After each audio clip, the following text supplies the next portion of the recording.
Okay. Welcome everybody back to another episode of My Metabolic Life. I am thrilled to introduce everybody today to Kim Platt.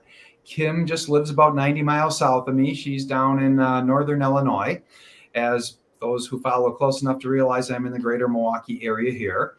And Kim and I have become friends over the last couple, kind of 2 months or so, and more so over the last 2 weeks, especially because we both joined a movement and organization called the Metabolic Revolution. And please go learn more about that at metabolicrevolution.org.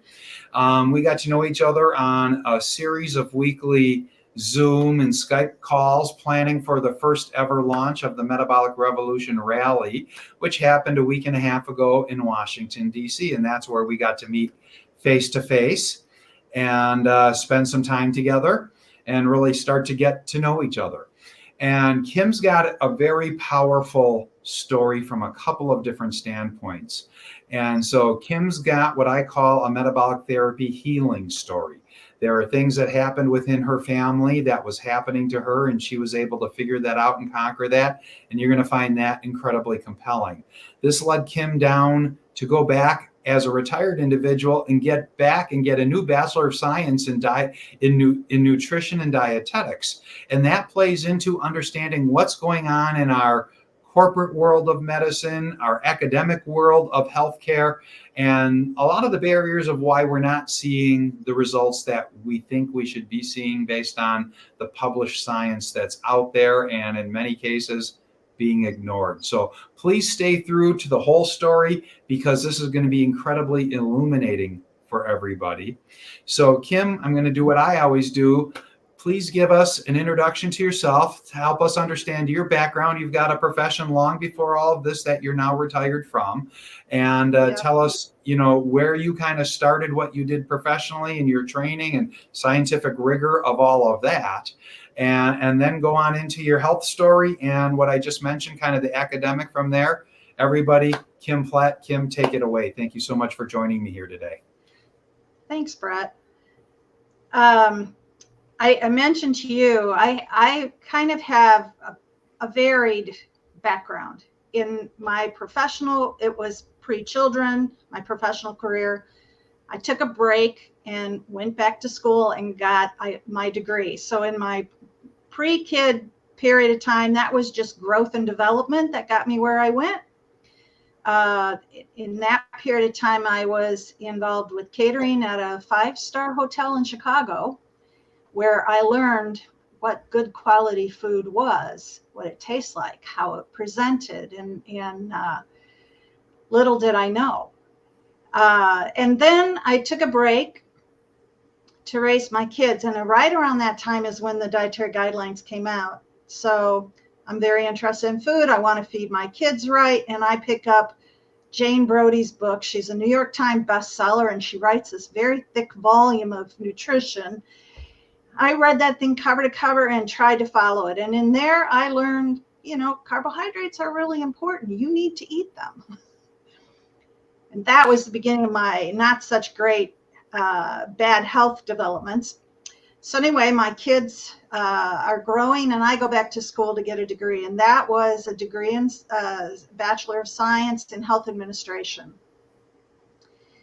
And so then at that point, I'm up to about 2000, and my mom gets sick. And so I'm trying to help her through that period of time while I'm trying to launch my postgraduate degree career. And so I go back to work. I'm working at a local health department as an environmental health practitioner. I'm out inspecting restaurants. I'm looking at private wells, private septic systems, and how they impact us from an environmental health perspective. And then my mom comes down with liver cancer. So I'm nursing her through the end of her life and trying to understand what the heck just happened to her, but the doctors aren't really telling us. They're kind of a little bit surprised about this. They call it non-alcoholic fatty liver, but they don't really talk about nutrition. They don't tell us anything about avoiding it. We're in going to the hospital every day, visiting her while she's an inpatient. They see us physically. They know we're not looking too good. And they're just treating her through the end of her life. So she passes away. Off I go. I'm doing the health department and raising the kids. And then I leave the local health department and I go to private industry. And there I learn about, so at the health department, I'm really under the FDA, under food ingredients, bacteria that will cause you to bacteria, viruses that cause food to be contaminated and result in foodborne illnesses. I really learn a lot about that. And risk analysis. At that level, you look at risk analysis from this program called HACCP, which stands for Hazard Analysis Critical Control Point. So you look at all the hazards and then you look at the ways to control that. That becomes a very serious foundation for me in terms of risk assessment, risk control. So I go out to private industry and now I'm dealing with chemicals that are going into feed. And I learn all about GRAS. I learn about what it takes to qualify an ingredient for GRAS classification. Quick second, you just used an acronym GRAS. Please, for people that aren't familiar with that, give us that definition. GRAS is generally recognized as safe. That means there's no limits on how much you can put into the food. They don't have minimums or maximums. You're supposed to use it at a level that is necessary but won't cause food to be toxic. And I learn about food additives. I delve into this book. This is one of 3. You can see how thick it is. One of 3. Yep. And it covers all of the types of food and what qualifies it as GRAS, and gives you the chemical names and on and on and on, what the purpose of the food is. And that was a really interesting period of time. Very challenging, very enjoyable period of time. I thought, as long as I'm following GRAS, everything's fine. No worries. And then in 2015, my brother gets sick. Mm-hmm. And so this is 15 years after my mom. My brother gets sick with non-alcoholic fatty liver disease that goes on to become NASH, that progresses to cirrhosis, that turns out to be liver cancer. And as he is sundowning, it's a nice way of saying dying, we have a very serious conversation. And he says, Kim, you need to figure this out because you're headed that way. And so I'm like, well, that's a call to action if I've never heard one. I'm one of 7 kids, and I would say 6 out of 7, we got issues. And so I really start deep diving.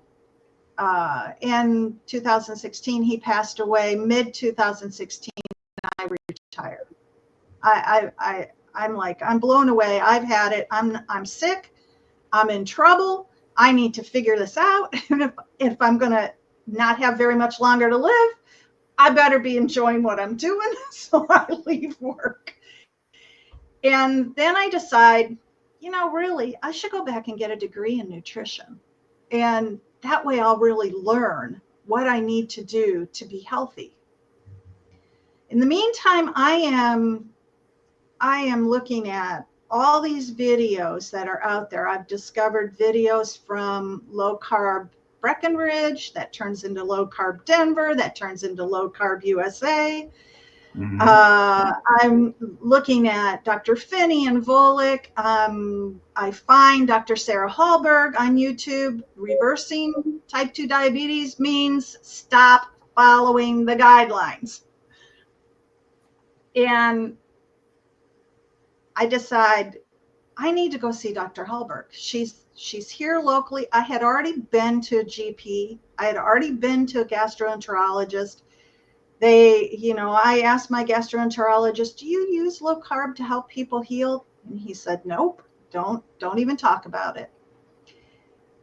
So I decided I need to go talk to a doctor that really knows about this stuff. So at that point, this is 2000, late 2017 by the time I get here. Yep.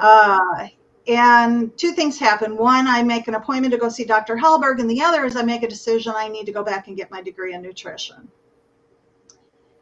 And so I go down to see Dr. Hallberg and kind of expressed I was thinking about going to Northern Illinois University for Nutrition and Dietetics, and she shared with me that she grew up in DeKalb. Her mom and dad were both employed at the university, and so there was this nice bond that happened. That first appointment I leave, I come back, and at that point I had gone to the school, talked to the chair of the department, expressed my intention of why I wanted to come back to school and what my goals were. And I said, can I study under the realm of critical thinking? Can I study nutrition using a ketogenic focus?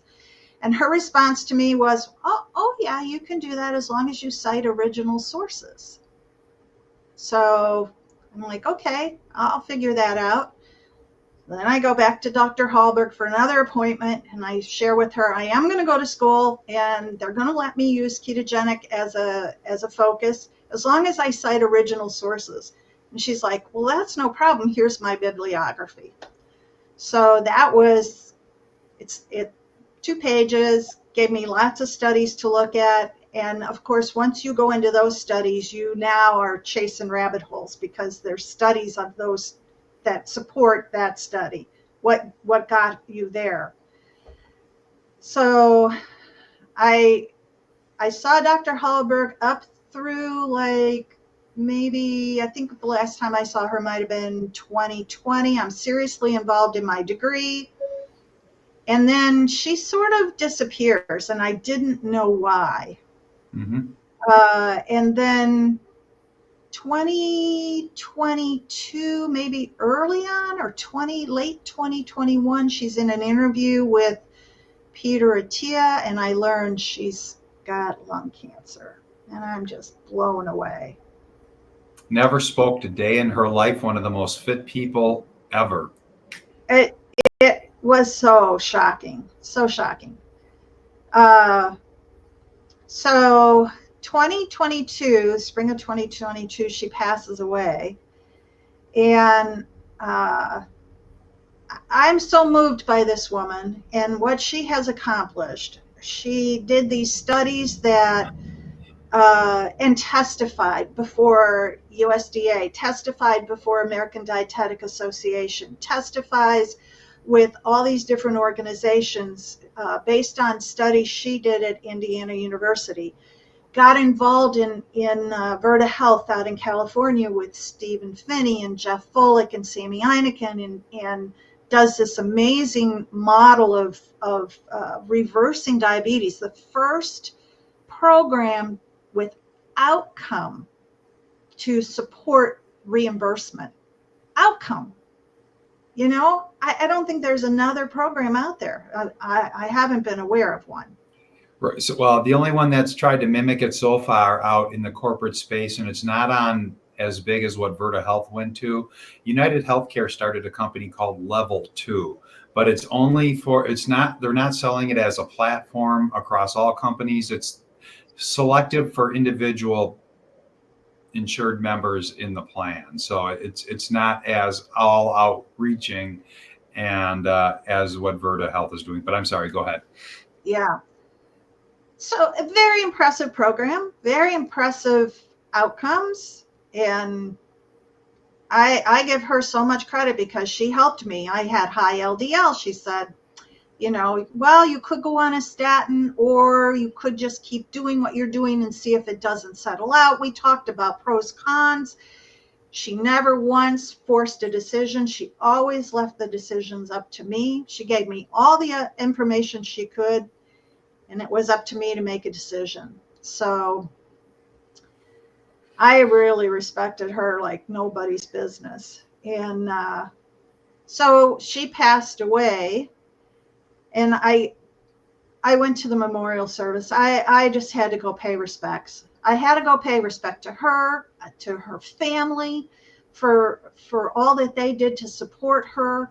And I had the good fortune of meeting Sammy Eineken, Stephen Finney, Jeff Volek, and Nina Teicholz at that memorial service. And so I said to Nina, I'm retired. If there's ever an opportunity for volunteer, I'm available.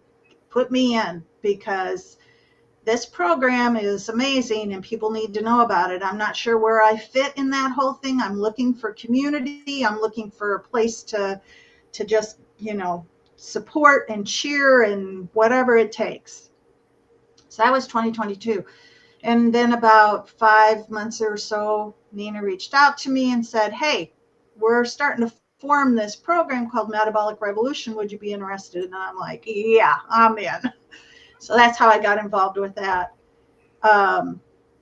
But just to back up a little bit, when I was going through the program at NIU, I was convinced, if we're going to help people get well, which is what the mission of a nutritionist and a dietitian is, then we should be learning about low carb diets, because they work and metabolically been shown to support physical health and improve a lot of chronic diseases.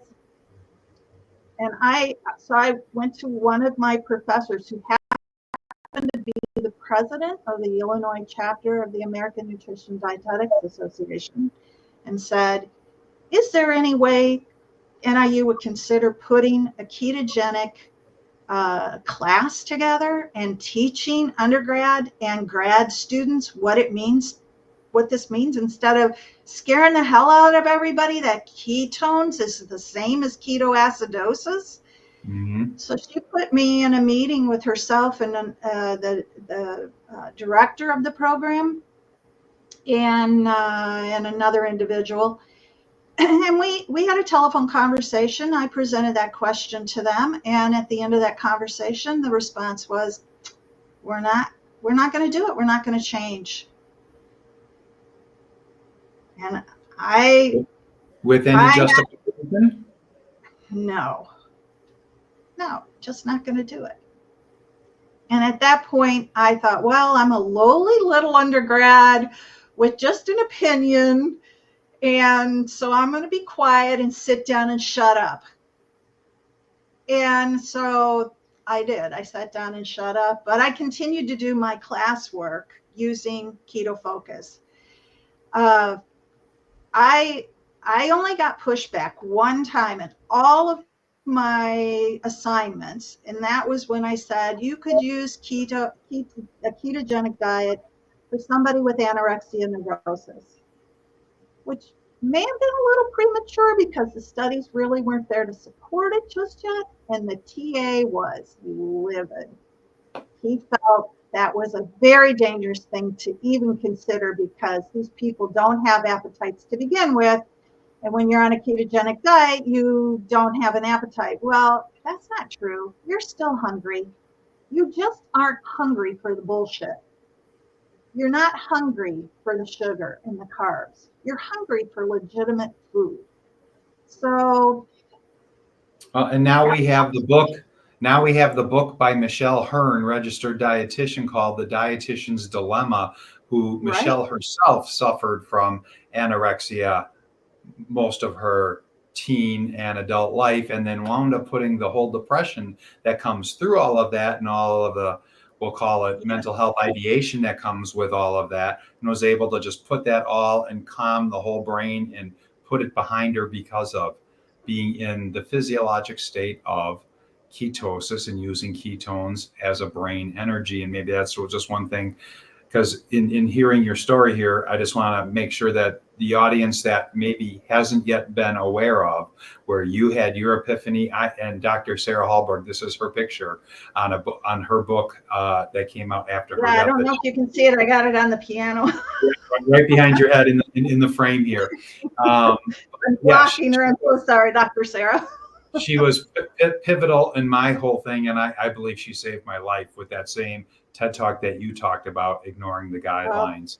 But The thing is that the ketogenic, when we talk about it, and you're just describing it with your academic world there at Northern Illinois, that, there are no such things as keto foods, but just as the processed food industry is trying to save their profit margins and everything else, they're trying to put keto on top of everything.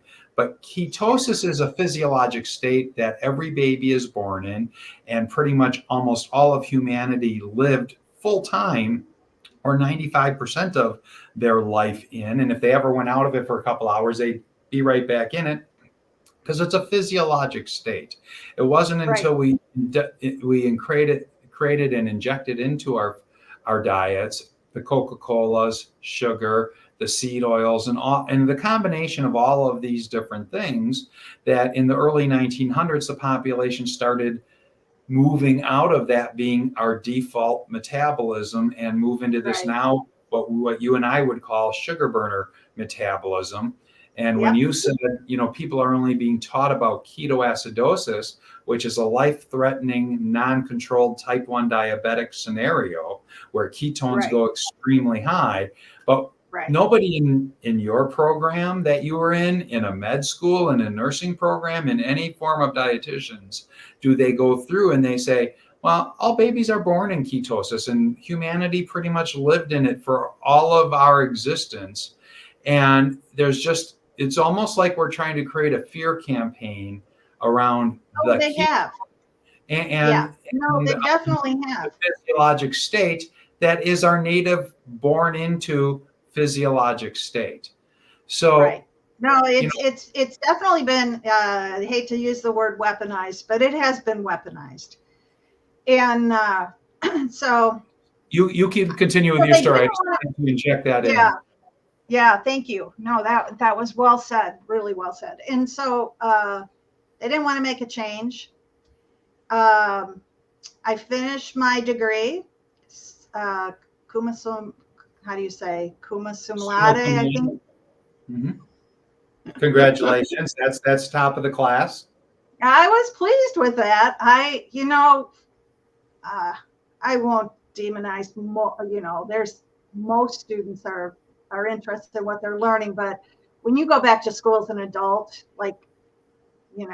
out doing life experience and come back with all that life experience, and you say, I'm sitting in this classroom, I want to know everything there is to know about this. I deep dove into things that, maybe were relevant, maybe weren't according to the program, but I came away with a pretty strong understanding of what the metabolism needs.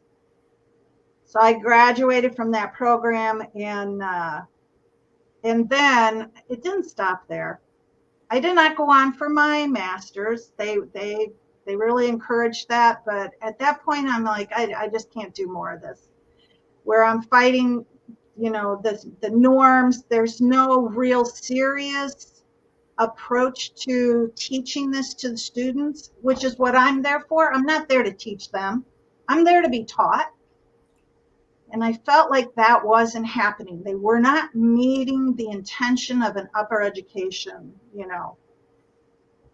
If I need to be self-taught, I can go off and do that for myself. I don't need to pay the school to aggravate me.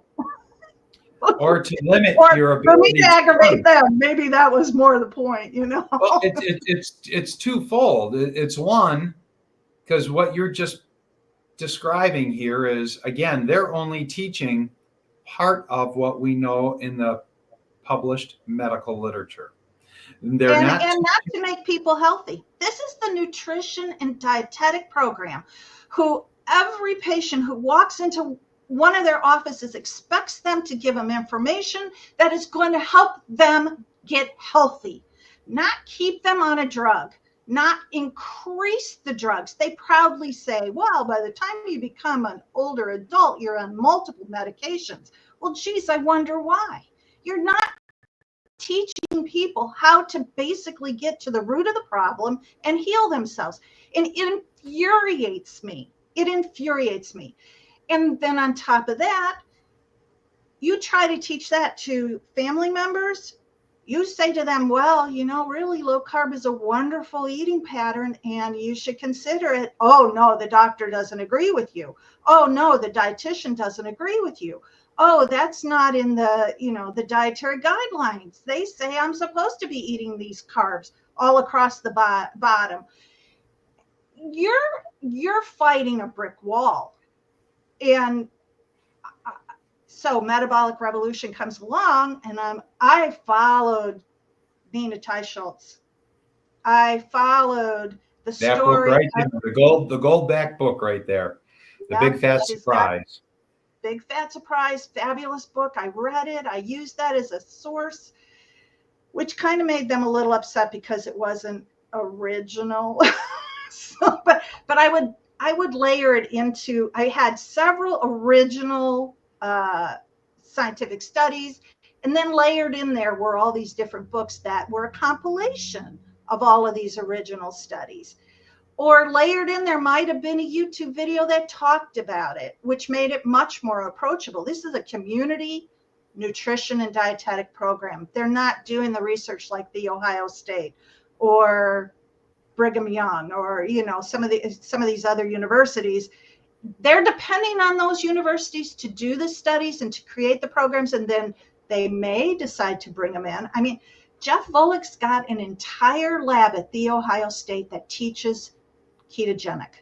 He's got a curriculum, and there's absolutely no reason this university couldn't adopt that curriculum. Yes. And so this is so early in 2018, or end of 2018, when I had my epiphany with all of this, you'll see right here he is, Dr. Volek, Dr. Finney.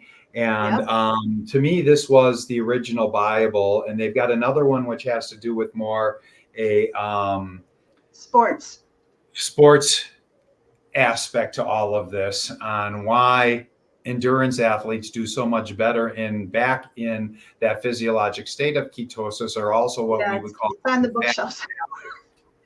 And so the curriculum is there. The curriculum is there, and now you have Tim Noakes, which when I was going through school, Tim Noakes was going through his trial. I was following that very closely because that, to me, the nutrition, a woman from the nutrition group of South Africa takes him to task with his medical board and tries to get his license stripped away because he says a baby should be weaned onto a ketogenic diet. So as you said earlier, babies are on ketogenic diet in utero. Then they're born, they breastfeed, they're still basically ketogenic.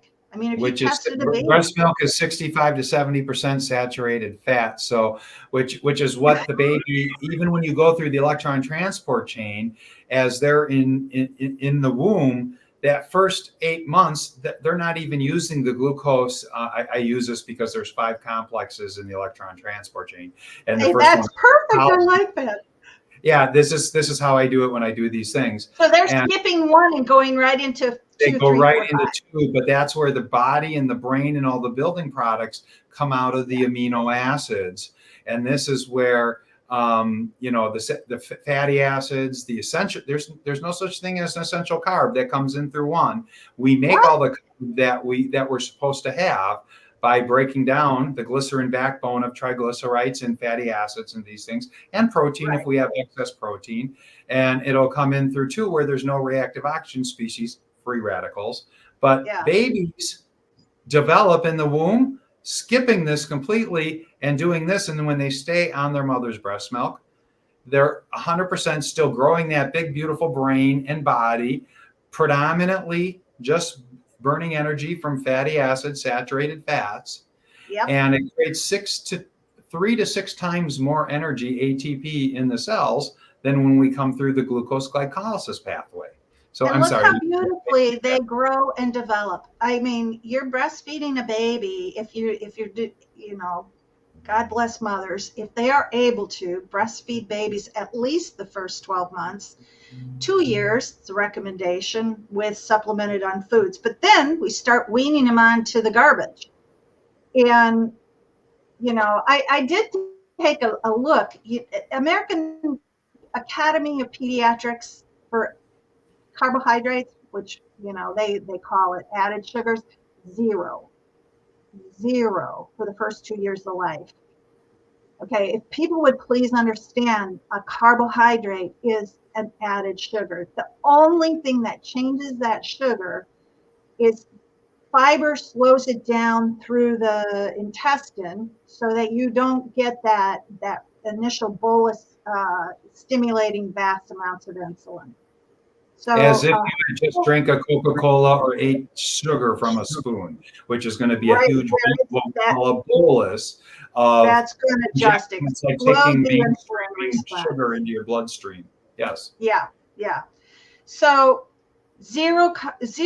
call it zero carbohydrates. For some annoying reason, actually, I think it's a kind of a corrupt reason, they say added sugar.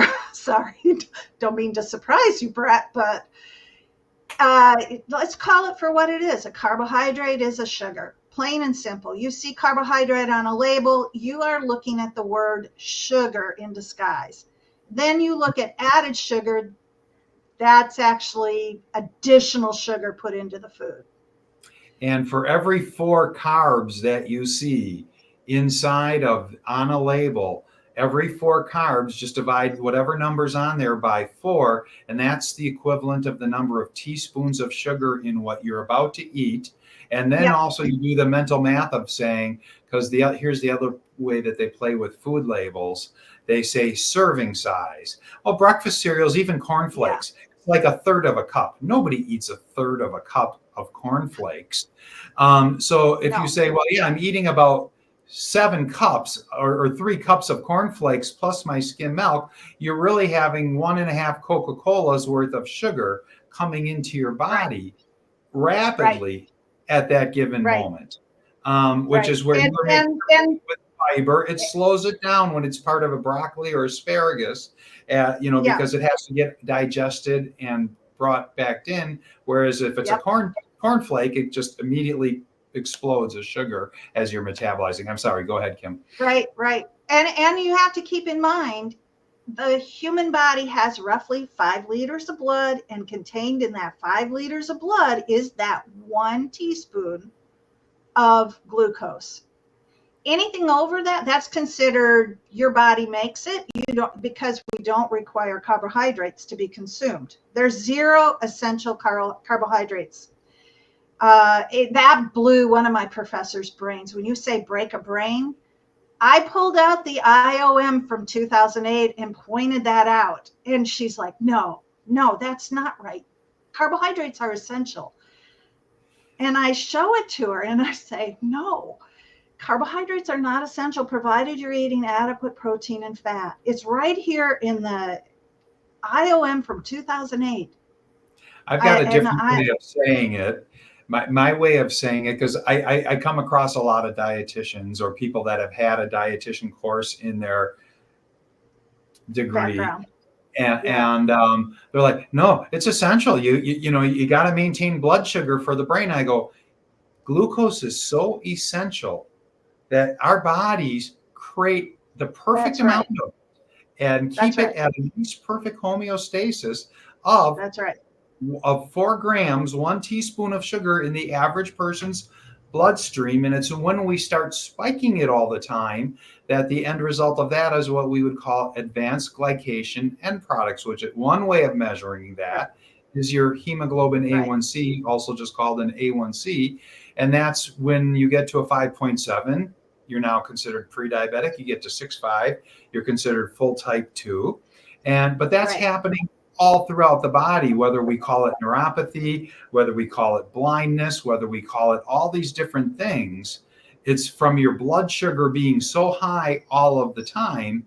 And in a document that I wrote back in the end of 2019, because so many people came up to me after I lost 115 pounds in 9 months. And at first they were all nervous I had cancer, because they never saw anybody lose that amount of weight that fast. And then they started going, you're not dying of cancer? And I go, no. And well, how did you do this? And I took dozens and dozens and up to, by that time, hundreds of hours, because I was reversing my heart disease with all of this that I found out after I Right, started the right. journey. But, so I wrote this guide, and at the back of the guide, because I also, my whole life, kind of a geeky aspect of me here, I've been into cooking shows. So just as I used to watch Julia Childs, like on summer Oh, vacation, or if I was homesick from school for whatever reason, and I would yeah, watch cooking shows. I found it fascinating. yep. And there was this cooking show on as I was writing this document one night, and it just kind of caught my eye. And they're talking about, well, to really tenderize a meat, if you take a whole 2-3 pound bag of sugar and just pour it on top of this What? huge or steak or whatever and let it marinate, it just completely breaks down the whole meat tissue and can take the toughest form of meat and completely tenderize it. And I'm just like, it hit me right there. I go, that's exactly when we're running on a high glucose level of what we're doing to all of the tissue in our body, which is what the neuropathy is, which is what the diabetes is, which is Oh, that's a the really amazing, that's an amazing link. correlation association. Yeah, yeah. I have a great story about Julia, Julia uh, Childs. Julia Childs. Thank you. So when I worked back at the hotel, we had the American Restaurant Association do a convention, and she came in to do a cooking presentation. And at that time, I was going to the hair salon on the first floor of the hotel, and who was sitting next to me but Julia Childs? Wow. And yeah, and so she and I swapped stories because I'm working in catering and she's there for one of our events. So I kind of hold her near and dear. And then Julia comes out. This is sad, but did you know the woman who wrote Julia and Julia passed away very early on in her life? No. Versus Julia Childs, who lives into her 90s. And I'm like, Julia Child's French cooking, very healthy, lives to be in her 90s. This woman who tried to imitate her dies very young. And I'm thinking, that's the American diet that kind of got in the way. True or not true, I don't know. It's not a fair thing. But anyway, that's my fun fact about Julia Child. A couple things I'd like to dig a little deeper with you, and we'll stay with right now your kind of NIU, Bachelor's of Science in Yeah, Nutrition and Dietetics for a second, and then I want to come back to your own personal liver situation, because we haven't yeah, really talked about your resolving of that yet. yeah, But so yeah. when you were doing the program and sourcing all of the studies and everything that they're like not even aware of, you're obviously now starting to almost teach gluconeogenesis, the natural fundamental process of the liver, to your teachers, because they're not They realizing break down triglycerides and they make all, know they know they know about gluconeogenesis. but they Yeah, don't they know understand the about context of it, gluconeogenesis. because when you're saying you create all the glucose and that blew their mind, they're not understanding the context. They understand that there's a mechanism of action called gluconeogenesis, but they're not Yeah, understanding it as yep, what it means universally in inside of metabolism. right. So the whole you don't need more than 4 grams of glucose, and your body makes plenty. Once you go over 4 grams, once you go over that endogenous value, you're overloading your system and you're in insulin response. If your insulin response is constantly turned on, you are never in fat burning mode. So all these people who want to lose that weight are never going to get to that. I mean, you can cut your calories down and lose a little bit, but you're never going to get there if you don't drop the insulin down. The only way to drop the insulin down is to get rid of the carbohydrates and let the body do its own manufacturing of it. There's never one moment of that discussion in the educational system as I'm going through these classes. No discussion of that at all. They talk about insulin resistance, they talk about diabetes, they talk about all these things, but they don't bring it home to the root cause and the root solution. And so, I hearken back to my hazard analysis critical control point. Well, hazard analysis, if I've got more than 4 grams of glucose in my body, I'm good, but more than that, I'm over my critical control limit. And that range, we say homeostasis, exactly. The range is very small. So ADA and or AHA, American Heart Association, and the American Academy of Pediatricians, they call out that really women shouldn't have more than 6 teaspoons or 24 grams of carbohydrate in the diet. And that's children between 2 and 18 are in that same group as women. And then men, 9 teaspoons or 36 grams. That, to me, is a critical control point. In other words, if you bust through that upper limit, you're now in a danger zone, and you run the risk of disease. We don't talk about that. We don't talk about that in the dietary guidelines. We don't talk about that in terms of medical health. And yet it's right there. AHA, AAP, they talk about it, but they kind of just leave it under the covers. It has to be. Once they teach it, everything else falls apart. So, just as I was showing for a quick moment here, Dr. Joseph Kraft, from your area, the greater Chicago area, and just incredibly brilliant, made the brilliant observation and did thousands upon thousands upon thousands of what we call the Kraft insulin assay test. And there's 4 distinct panel or results that would be charted out when somebody, what we call postprandial, the 1 hour, 2 hour, 3 hour, 4 hour post meal measurement. And that's what the Kraft does. It takes these post meal measurements, which is why nobody ever does it, because it takes half a day of blood draws to figure out what's going on. But once you see which profile you fit into, he was the one who made the observation that a person who's had a heart attack and hasn't been diagnosed a diabetic is just simply an undiagnosed diabetic. And that played out with my now co-host on my other podcast. We're on the My Metabolic Life one. The other one, which I know you've seen, is the Metabochondriacs with cardiologist Dr. Ryan Cooley. When we first started, he and I having this conversation in 2019, and I had learned that he had a heart attack, my first comment to him was, "Are you a diabetic?" He goes, "Oh, no, not even close." And because he at the time was running a 4.7, which nobody would associate with diabetes. That's right. But he then, a year later, he's like, "Oh my God, I was so diabetic, I just didn't realize it." He was so actually insulin resistant that his Kraft. And it's the concept of insulin resistance that's really hard for people to comprehend. It's very hard because it's counterintuitive. Your glucose goes up, your insulin responds, but you overshoot insulin. It goes up so high, and it overshoots insulin. Eventually, it overshoots glucose, right? Insulin just out of the roof. So you're way up here. Your glucose is here. Eventually, your glucose comes down, okay? And your insulin is slowly coming down.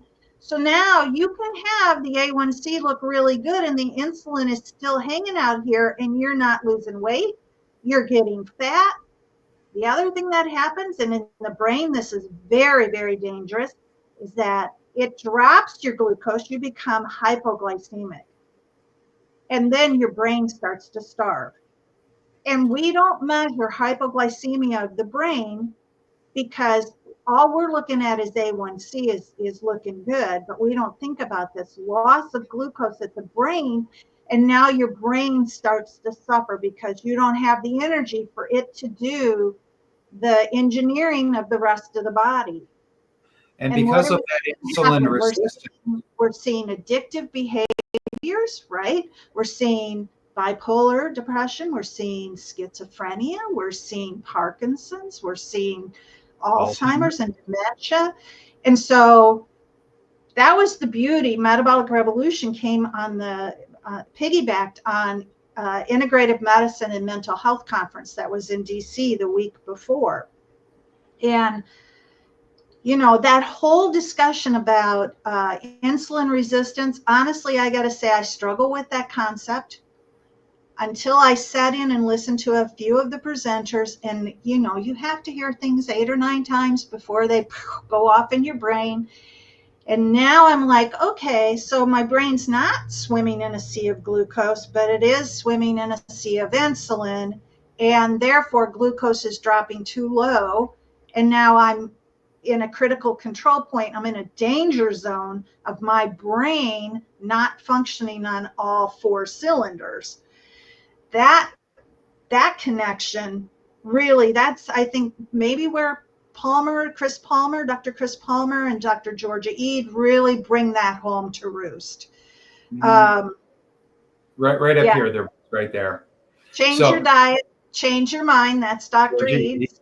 And Brain Energy is Dr. Palmer's book. And they're 2 fabulous books that really any psychiatrist or social worker or anyone in the mental health field really need to read and get a handle on that.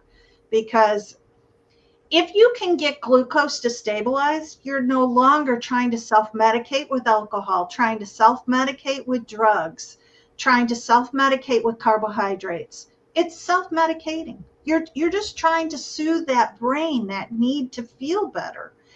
And that's the ketogenic diet. I'd like to play off of this and then throw it right back at you. So one of the overarching things for the people that this is all new to them to realize is that we're talking about how, okay, Dr. Cooley had a 4.7 A1C. And so there is about a lag of 10 to 15, up to 20 years of being insulin resistant, super high insulin, before it starts showing in the glucose. And when you are that insulin resistant, not only are you high insulin and coming with all, you know, we need insulin, we need glucose. That's why the body makes it. And we're supposed to be at this homeostasis level of both of them. And it's supposed to be a nice, even thing. But the glucose starts going like this, even though we're not reading it as high glucose, because postprandial, it'll come down quick enough for a decade or 2 before it starts rising up and being found. But when you're that high of insulin, you're now also trapping all of your fat cells. So where we create our ketones, which are the alternative fuel mechanism or energy source for the brain, it's trapped. It's not able to be gotten at. And when you said the brain is hypoglycemic and having all of these issues, which were resulting in what you talked about, the mental health, the cognitive, and all of these different situations you just listed off right there, it's like a perfect storm. We're keeping the second energy source for the brain, ketones, locked up because the insulin resistance doesn't allow the fat to be released and used. So I just wanted to quick make that point. That's very important. But it you know, really truthfully, Brett, we're seeing children younger and younger who fall into this insulin resistance type 2 diabetic condition. And so it's not just after decades. We are experiencing this in very young children. And I believe you see it with the plethora of children who are suffering with ADD and ADHD. And that's a, I don't know what the percentage is. I should look it up so I'm, you know, well informed, but I know it's a big number. So when you're telling children it's okay to drink apple juice or orange juice, and you want to leave them at 24 grams of glucose for an entire day, that's an 8-ounce glass of juice. You've used up that daily allowance, and their bodies are never going to be able to go into that fat burning mode to support the brain. And would they ever have eaten 8 oranges or 8 apples to get the fructose hit of what that glass of juice actually represents? Never in No. life would we have done any of this. In our And it's not historical, just orange juice or apple juice. We're compiling on that cereal laden with refined carbohydrates, pancakes or waffles with syrup on them, laden with glucose and fructose, which is harmful to the liver. And so, that orange juice isn't just glucose. That orange juice is glucose and fructose. So it's not only attacking the insulin, it's attacking the liver. And over time, I become very, very sensitive. I said, back when my mom passed away, they never talked to us about it. By the time my brother's sick, they're starting to talk to him, but it's too late. And when they said, you need to lose weight, they didn't give him a keto diet. They gave him a standard American diet. And he just couldn't, he may in the early days have been able to counteract it, maybe. I don't know. But when you start to see the symptoms of him getting sick, it was like revisiting my mom all over again.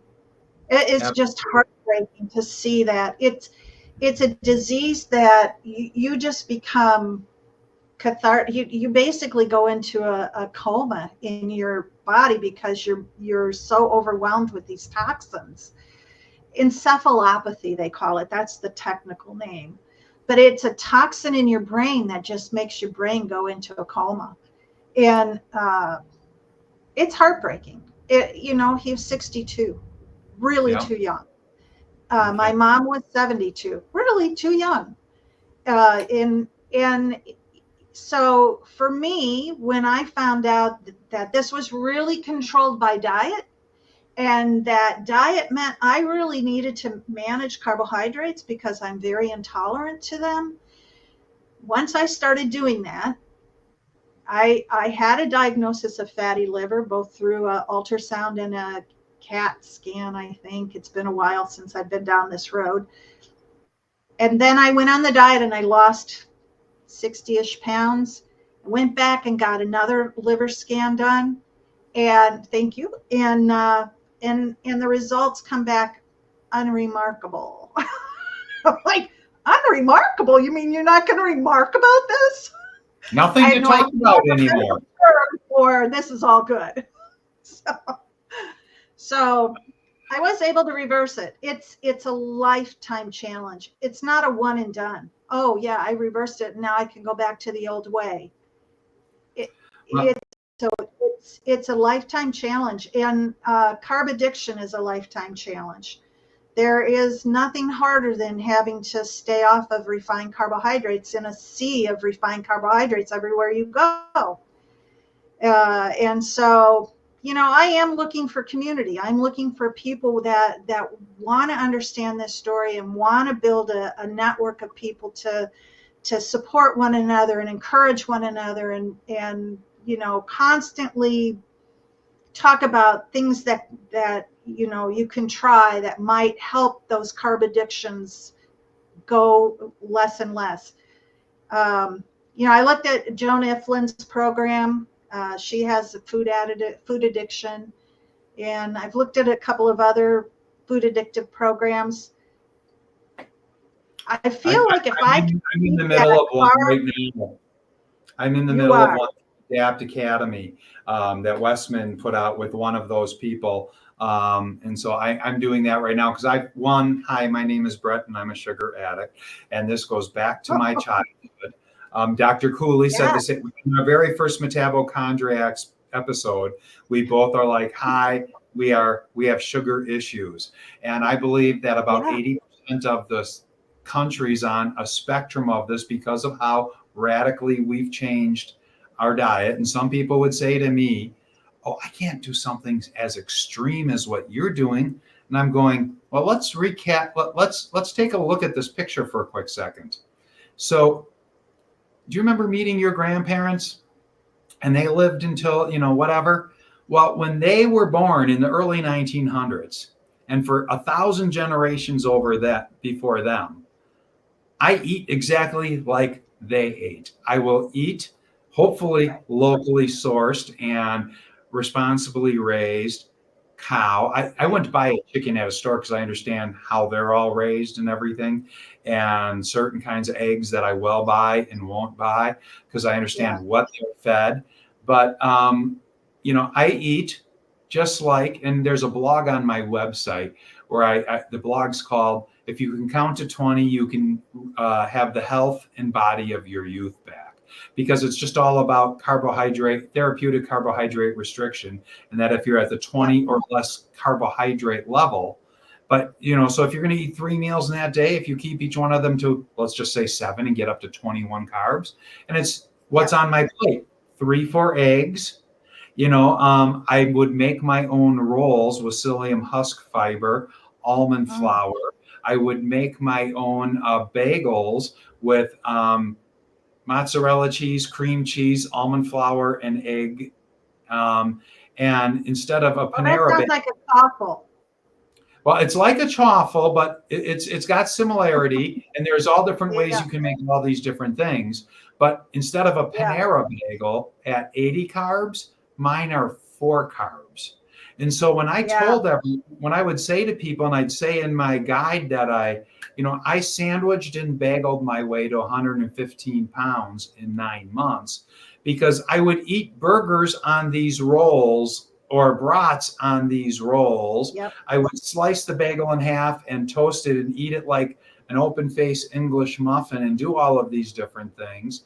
And so my meals looked exactly like how somebody could have eaten, but there just wasn't enough garbage in it to do the damage that the current standard American diet has. But I was eating broccoli, I Yeah. was eating asparagus, I was having a small handful of blueberry, raspberry, blackberries. I made my own granola with just walnuts and pecans and a little bit of shredded coconut and other, coconut oil and things like this from Ivor Cummings and Jeffrey Gerber's book that they had Oh, together yeah. that came out of there.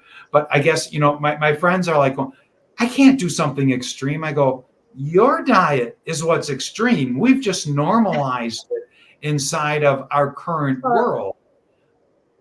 right. Well, it's highly available food, incredibly cheap, incredibly quick to get on the table. I feel terrible in a way for moms and dads that are both out working and come home with children that just are ravished because they're so hungry. And I'm fortunate. My son-in-law, he prepares food from scratch for my grandkids. He is making a genuine effort to keep those kids from going down the rabbit hole of unhealthy lifestyle. Um, and so to their credit, they are doing a tremendous job. But I don't know that that's the norm. I think it's a lot easier just to pour a bowl of cereal into, on the kitchen counter and feed the kid before they go off to school, which just puts them in a hyper state. I mean, that's where it's not just the sugar, it's all the other ingredients that go into the food that we really have to look at. All those Um, chemicals generally recognized as safe because they've never been independently tested and were part of our well, environment for a long time. look at the brominated vegetable oil that was going into the citrus drinks, and then brominated flour that's part of our flour for every bread you eat, which completely compete with your thyroid gland for iodine. And so you wonder why everybody's having problems with thyroid disease. It's the ingredients that are, lots of vegetables are goitrogens, and then ingredients that are going into the food that are goitrogens. We're not addressing any of that. And so, and it's not that the government doesn't know. So another one of my rants, God bless Biden and Harris for getting agreement for low cost of insulin, but why not the heck get people off of insulin? I think that would be the better solution to this problem. And the cost of reducing medical expenses that are being laid out by Medicaid and Medicare, you're going to have a bankrupt system if we don't make changes. And so, I don't know. I just think there's a lot better things we can be doing than what we're doing right now. No, absolutely. Let me play off of another thing that you mentioned a moment ago, kind of also playing off of your unremarkable, on how you're reversing your fatty liver was like an unremarkable type of thing, even though they hardly see it out there at all. And I'm going to Right. flip it on its head for a quick second because it drives home another point that I think we talked about at the hotel in DC a week and a half ago. And this has been part of my new soapbox because it's just kind of, I come out of the health insurance world. So in 1987, 1 year out of college, got into the health insurance world. And that eventually morphed into the disease management, corporate wellness, because it's all part of the umbrella of employee benefits. Okay. And so I'm very well understanding that, everything's got to have a CPT, a DRG, all the different coding that is used in doctors' offices and in hospitals to get something paid for by insurance companies, Medicare, Medicaid, and all of these different things. Right. Well, I'll guarantee you that when your first and your mother's and your brother's fatty liver was very first diagnosed in whether we already were at electronic medical records back then, or a handwritten and typed in and sent in paper, that the code that was used, just like in diabetes and just like in hypertension and almost every chronic disease out there, that it was probably idiopathic fatty liver disease. They didn't know about the fructose back then. That's probably true. Because that's how all of this pre-diabetes and diabetes and hypertension, when you actually do the tracking back, just like how we were, and I'm going to connect a couple different dots in this story here.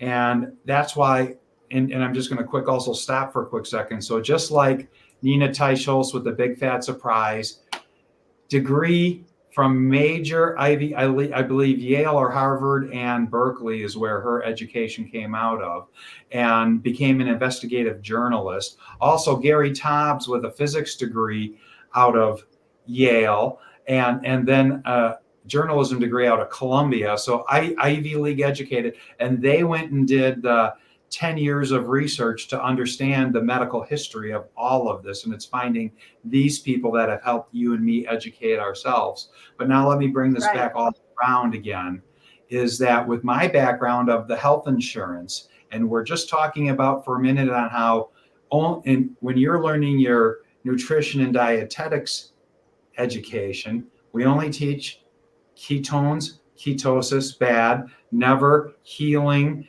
fundamental to human life, and creation of all of your hormones starvation. And all these things.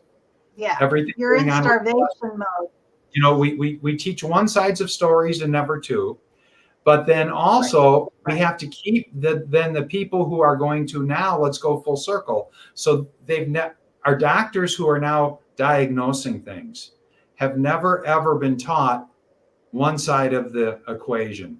They're only taught this. And then to what I'll call gaslighting, or the continued to make sure that nothing ever critical thinking goes through. All of the codes that they're using are idiopathic, and idiopathic is the Latin word for of unknown origin. And it doesn't ever say diabetes from being insulin resistant for 10 years, because we'll never measure the insulin to find out that the person is insulin resistant. And we don't know why suddenly your glucose is way up here now after 10 years or 5 years of being insulin resistant, and why you can't use your ketones and have normal brain function for your mental health and cognitive and all of these different things. And it's the perfect circle of keeping. Never teach them what they need to use critical thinking skills to diagnose and reverse, because once you understand the root cause of most of these things is insulin resistance, and then you let the patient understand and go do a couple hours on YouTube like you and I have done to figure this out on our own, and find a Dr. Sarah Hallberg right here who spells it all out and says, oh, you reverse diabetes and obesity and every other thing in the metabolic syndrome, and probably everything else, if you ignore the guidelines, because the guidelines are set up to perpetuate, because the CPT codes are idiopathic. We don't ever teach the root cause of anything. We just give drugs for to tamp down symptoms. And that's, in a nutshell, the whole story. You saw it on the dietitian's end of it, but you figured it out when you started figuring out your own reversing the fatty liver disease on your own. No doctor taught you how to do that outside of the doctors you found on your quest, Dr. Sarah here being instrumental. So now pick a point what I just and debunk what I just said as far as my explanation of the whole 360 of what's going on here. Yeah. Well, it does play into the fact that the American Medical Association was supported by pharmaceutical, and there's corruption. Procter & Gamble, the seed oil companies selling Crisco. That's where it started, and then the pharmaceuticals paid off of realizing how they got bought off by the seed oil companies and the sugar companies for that. American Dietetic Association, American Dietetic, which was is now American Academy of Nutrition and Dietetics, was started by a woman who's Seventh-day Adventist, and their goal is vegetarian diet. They believe it's theology being promoted as health, but it's influenced very strongly by a religious belief system, not by medical and metabolic health. When you start to understand those foundations, so Gary Fettke and Melinda Fettke out of Tasmania talk about, how they tried to silence him. He's an orthopedic surgeon, just like Dr. Noakes. So Gary Fettke's an orthopedic surgeon. He is cutting off limbs because people with diabetes and neuropathy now have gangrene, and only survival is to cut the limb. And he says, this cannot be the way I help my patients get better. And he drilled down and figured it out and starts to tell patients, and they're like, wait a minute, that doesn't go along with the status quo of keeping medical doctors in business. So they drilled down to the whole Seventh-day Adventist influence, and I thought, well, that's an interesting story. Conspiracy is one thing. Finding it's true is a whole nother game. But I'm looking at my nutrition textbooks from a different perspective. Once you see things, you can't unsee it. And now I'm looking at those nutrition textbooks and tracing back who's this publisher. And in the textbook, it is Seventh-day Adventists are brought up all the time. They scatter in there the other cultures, but the Seventh-day Adventist is very prominent. And then professors at the university are happy to say they're Seventh-day Adventists, and they've been trained by the Nutrition and Dietetic Association. So going back to Cooper, she's the mother of the academy, and she's Seventh-day Adventist. She's out of the sanitarium with Joseph Kellogg, who's Kellogg Cornflake. Yes. And Kellogg Cornflakes is made as a meat analog. He has specifically designed that cereal as a substitute for meat. And when you start to see that whole story, it's just like blow your mind away. So then I'll just segue one more degree. C.W. Post from Postum Cereals goes to the sanitarium as a young man because he's sick. And then he goes off and makes a coffee substitute and a cereal himself. And Postum becomes this enormous corporation. Enormous processed foods. They're bird's eye. They're frozen vegetables and frozen meals. And there's a book out there called American Empress. It's an old story that is no longer being published, so you have to buy it second party. But that talks about Margaret Merriweather Post, I think is her name, who's the daughter, the only heir of C.W. Post. And it tells you the story of her life and her influences in the government. This woman is the mover and shaker of high society with high influences in government. So her second marriage is to E.F. Hutton. E.F. Hutton and Post go and build Mar-a-Lago in Florida. And they have up in the outer Ondux, they have this camp, which now Crow owns, and that's where he has Thomas. The whole Thomas scandal gets connected. And so you can see this trickle down. It wasn't just in her era. It trickles down to our current day influences of the elite in where they're influencing our government. And we're just stuck. We're stuck in this quagmire of corporate greed. And so Metabolic Revolution comes along and is trying to change that story, trying to influence the dietary guidelines to, Nina Teichel's tremendously influential in trying to change the way the guidelines are being reviewed and meeting a standard that allows for a fair evaluation of the nutritional data, the metabolic nutritional data that's out there. I don't know, Brett. I don't know if we'll ever be able to get out of this. But at the grassroots level, if you can't change it from the top down, you can change it from the bottom up. And if enough people start to learn that the only way out of this metabolic disease, this chronic disease conundrum that we're all living in, is to go back to our ancestral diet. Thank you, Weston Price. And go back to the ancestral diet and get off of the processed foods, get off of the refined carbs, get off of the refined oils, and live at the basic nutritional level, you find yourself off of the medications. You find yourself not needing the medical industry.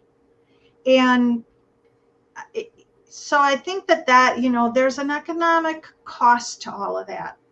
And it's a double-edged sword. The economic cost either being paid for by the citizen who's sick and through taxes to afford our Medicare and Medicaid insurances, but also jobs, right?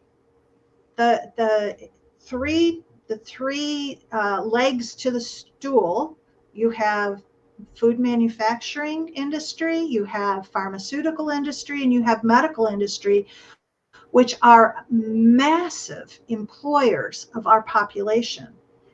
And if food industry doesn't change their formulations and change the ingredients they're putting into our food so that we don't get sick, we start living metabolically healthy lives and thriving again, then maybe we won't see this enormous infant mortality rate that we have in the U.S. We won't see this amazing, miscarriage rates and deformed babies that are, now that they've changed the stupid abortion law. There was a story that came out this week that our incident of infant mortality has risen because babies are being born with conditions that do not allow them to survive. And so babies are dying very quickly after birth.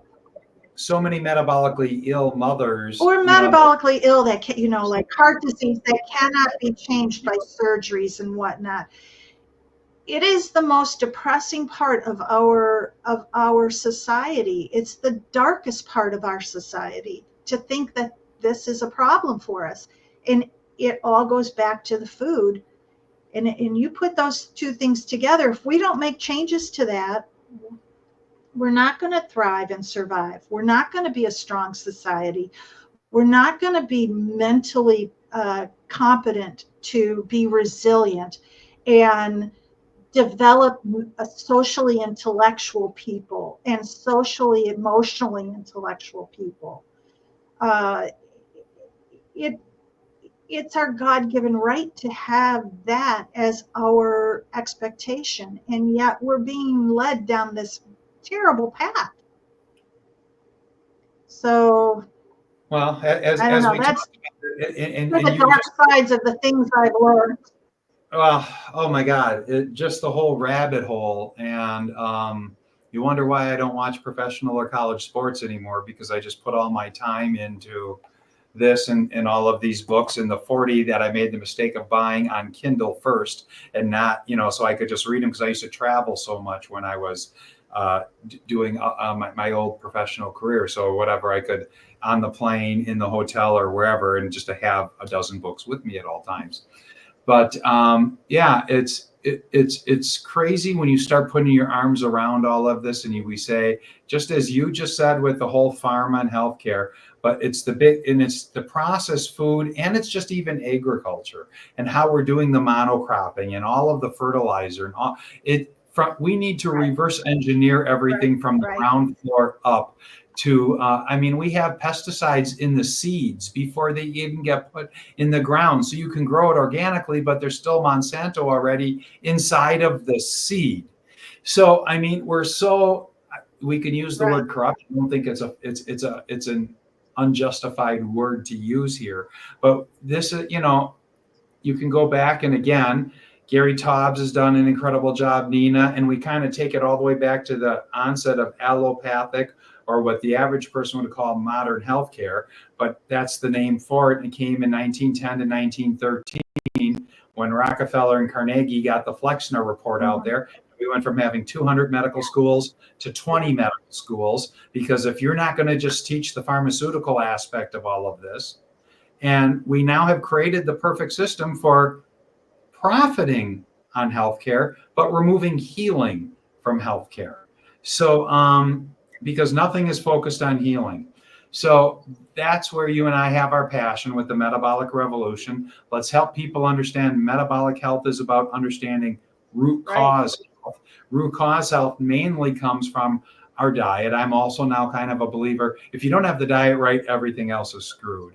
But even if you can have the diet right, there's things that we are doing that I've learned really in the last 2 years through our environment, our terrain around us, whether we're, just all of our bulbs in our homes now have all these LED bulbs and are toxifying us with blue light, which doesn't allow our circadian biology to work properly. And once your sleep is thrown off, there's no quicker way to become insulin resistant through 2 nights of bad sleep back to back. And then you're constantly doing this. And then you start, you take yourself out of normal food times, you're eating late at night, doing other silly things which kill circadian biology. But understanding quantum biology, and that's where I kind of come up with the 5 complexes of the electron transport chain and the Krebs cycle here, and understanding what's happening. Quantum biology, and that we are all just electrons, protons, and neutrons, and how I look at all food as just energy sources now. And okay, where am I going to get the most electrons, and where am I going to create the most ATP? And then if you're getting the proper amount of sunlight and red light, even though you're 3 to 6 times more ATP from saturated fats than glucose, you triple it. You triple that 3 to 6 times by getting the right amount of red light, which penetrates your body about 10 centimeters into your brain through your bone, and triples that amount of ATP that much more. So, avoiding the sun, so silly, but it also, what's all of our messages? Slather stuff on, never allow vitamin D to be produced through your skin. Every single thing that we have come out recommendation wise is like designed against healthy living. So the other 50% of this is get the right amount of sun, walk barefoot when you can outside, and get the electrons from our electronic magnetic field. Don't let your cell phone and your Wi-Fi inside your house completely non-native EMF you, because that feeds into insulin resistance and mitochondrial dysfunction. So I've kind of brought everything down to what's happening inside of the mitochondria and the electron transport chain. And the food can do it as much as the non-native EMF can do it, as much of improper sunlight can do it, as much as blue light can do it. And some people need all of these things to be firing because they're being damaged on so many different fronts. But that's been why I didn't really launch the full-time coaching in 2023, because all of a sudden I realized all of these other ways that insulin resistance is happening through those other mechanisms I just went through, and that I needed to get my brain around all of this. Because if I can't, somebody could be eating perfectly and still be just insulin resistant through the roof from all of these other things happening to them. Anyhow, anything else that we've left off the plate at this point, or that you'd like to add on? Yeah, it's true. I do think well, the only other thing I'd like to add on, when you bring it down to metabolic, mitochondrial health, is the discussion of cardiolipins, which is the inner mitochondrial membrane where the electron transport chain happens, is made up of these fatty acids that are, mostly omega-6. But when we're overloading omega-6 and oxidizing those, we end up with remodeled cardiolipin, which causes leaks in the electron transport chain. And those leaks end up diminishing the amount of ATP. Well, you put a diminished cardiolipin, you're getting just a little bit of ATP, and then add on top of that all the sugar we're eating. I asked Rob Lustig, where's the confluence of fatty acids and glucose? Because we hear all the time, don't eat the seed oils, right? Get off of the industrial seed oils, which are the 3 C's and the 3 S's. So corn, canola, and cottonseed, and then safflower, sunflower, soybean. And I didn't do them in the order that we typically eat them all, but those are the 3C, 3S.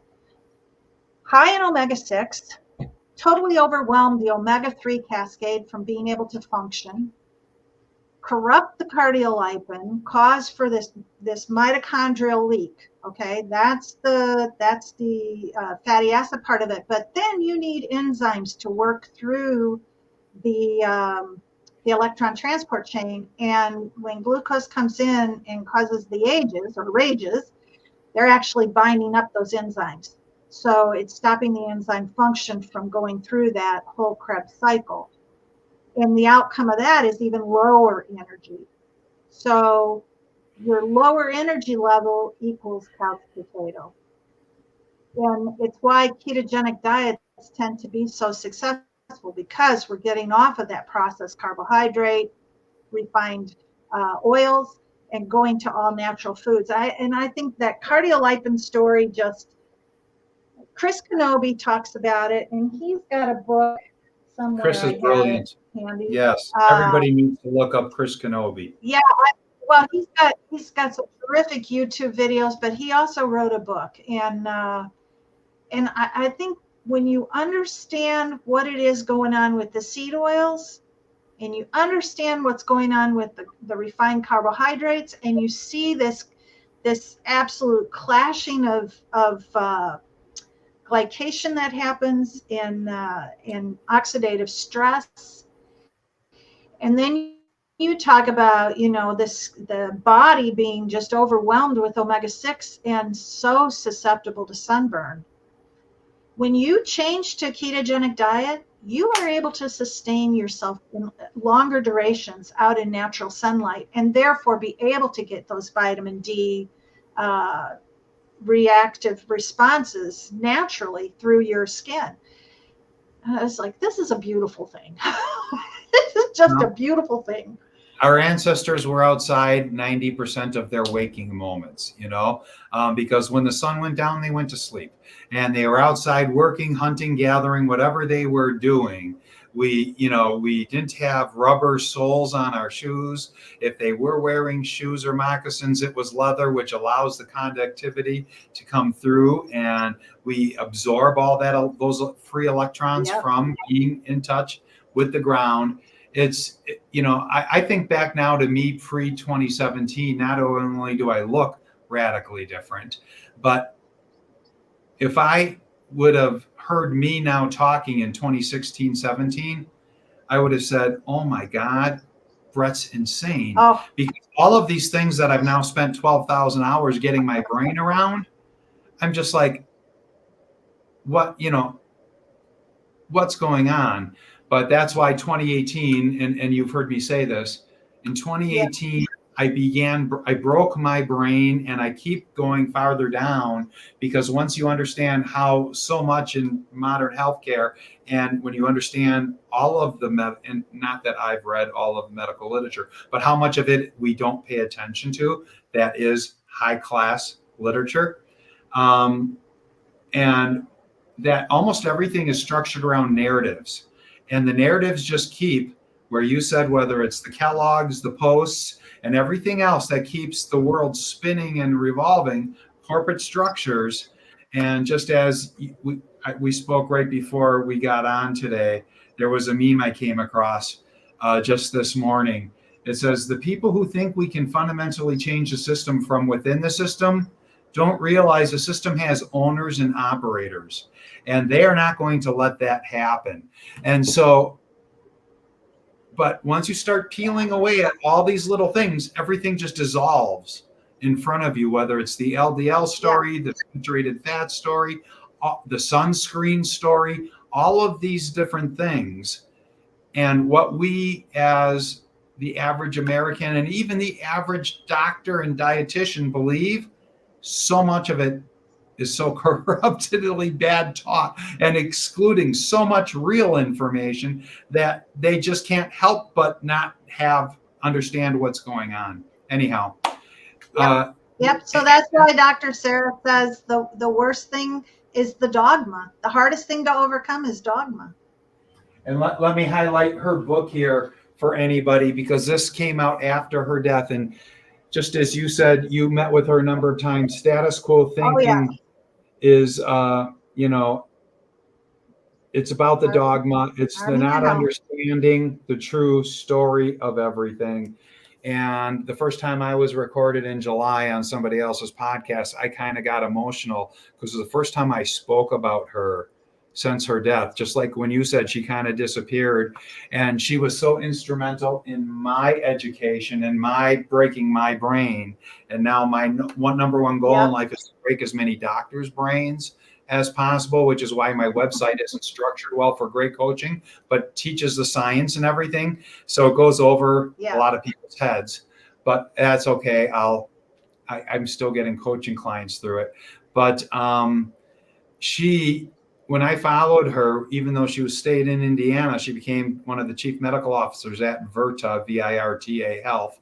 And being back in the employee benefits, the disease management world, I followed every presentation and study and data study that they put out and published for the next 3 years. So I was like 60 hours of just one time through all of her YouTube exposures there, you could say, podcast exposures. And so like I adopted her as like my niece or like my little sister, just because I would not have saved my own life and changed everything that I've done with, as you're aware of, all the laundry list of medical conditions I've reversed, not to mention the weight, without her.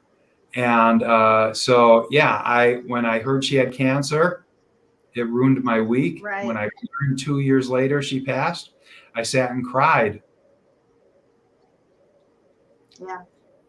Yeah. And every time I bring it up, it still chokes me up. And one of the coolest aspects of that is, because we can't go and bring her back, somebody must have forwarded, or her husband saw that first podcast where I lost it. and went on to the My Metabolic Life Facebook page that I have. And outside of like Keto Mojo and 4 other doctors out there like Pullmeyer and the top of the metabolic health world, I was one of the first 8 sites that her remembrance page started following me. And then I sat and I lost it again. So we have such common between what got us going into all of this. Yeah, no, she was remarkable. She is remarkable. She will live forever. And as long as I'm able to, I will give kudos to her for, all that she has done. She's just been tremendous. There's a few, what I call princess warriors out there. Sarah Hallberg is a princess warrior. She fought a battle that was just tremendous, ethically based and tremendous battle. And I would put Nina Teicholz in that ranking. I would put Zoe Harkram in that ranking. I would put Georgia Eads in that ranking. Chris and Palmer. There are so many others. Princess, but yes. Well, Prince. We'll add the Prince onto that layer. Absolutely. They really create a foundation of knowledge and a foundation of understanding that I say this, once you see it, you can't unsee it. The problem I'm having, the difficulty I'm having is translating that story into a way that people around me can embrace, feeling like it's too extreme, which you've talked about that. We've done the deep dive. We understand the why. We own the why. When you don't own that why and you don't understand how it works, you just keep going on with what you're doing. I don't want to see my family get into the boat of liver cancer. I don't want any more of them to suffer from that. That was Robin's wish. It's my wish. And once was enough. Twice, no. And any more of it, no. But I can only just share that with them, and it's up to them to make decisions. I can't, they don't make a conscious choice of staying out of that boat. That's their decision. Well, you're doing a great thing today by sharing the message, sharing the story, sharing what you've learned. It's a mission of mine. I want to have 500 of these interactions with people who've either had metabolic therapy, healing stories, or are, and almost all of them that are the second category. The doctors, like Dr. Ryan Cooley now, completely changing how he's practicing cardiology, and all of the kind of what I call the coach's corner of my stories. They're usually people who wound up either through a family member trying to figure out what's going on. Their family member has diabetes, has cancer or something, and that's where their epiphany came out of, and they made the change. Or they, like Dr. Tro, needed to lose 100, Dr. Ken Berry, both needing to lose 100, 150 pounds and going into all their old textbooks from med school, right, and the story not being it, and they had to dig deeper into the science. Right. Find it. But I'm on a mission to get 200 of these out here within 2 years. Or 500 of these out here within 2 years. And so released one Friday, got one yesterday with Steven from there, where he reversed his bipolar, anxiety, depression, and substance abuse issues through the ketogenic, and doing a version of it very close to the epileptic version of the ketogenic diet in people. There are many different ways to attack a ketogenic diet depending upon what your goals are. So there isn't just one way of doing this. So find somebody who understands the nuance and the context and nuance of all of the different ways of doing it. You can do it as a vegan and vegetarian. You can do it as a carnivore. You can do it in the middle with a 20-30 carb world. There's so many ways to approach all of this. And the last thing I'd like to just kind of end on is that if you are an individual who is currently under multiple medications right now, you have to be aware that once you start moving your body from this being metabolically damaged and you start moving your physiologic state towards ketosis, the body rapidly heals. And all of these things that you're on certain levels of medication for, where you were metabolically sick and deranged and you're no longer there, suddenly the blood pressure comes here. Suddenly the glucose comes here. Some of the metabolic or mental health medications, all these things need to, if you're on all of these different kinds of medications, you need to work with somebody who can help you communicate with your health and mental health practitioner to make sure you don't become instantly overprescribed on all of these things, because you don't want to be blacking out because you just became hypotensive or hypoglycemic, or that you have an episode because now you're way over medicated on this SSRI or other mental health drug that you're on, that the body and the brain starts finding normal homeostasis and we're not tamping down on the symptoms. So I've got a blog on my website which goes through all of this, and here's the instructions for your doctor that they need to be aware of, and here's what you need to help them understand your first 6-8 weeks while going down this path. So if you're a heavily medicated person and individual, find somebody who knows how to help transition you. If you're not on any medications, go find somebody who's got good information. You can try to do this on your own. You'll probably be okay. But this is more powerful than every drug put together that has ever come out of pharma world. And so I always like to try to end on that, because don't want to see people put themselves in a dangerous situation. It's not that the physiologic state of ketosis is harmful, it's healing, but you heal so radically fast if you don't titrate, adjust the meds down as you're coming through all of this, you can set yourself up for a world of hurt. Anyhow, any last statements with all of and you don't want to stop your medication cold turkey, because that's another.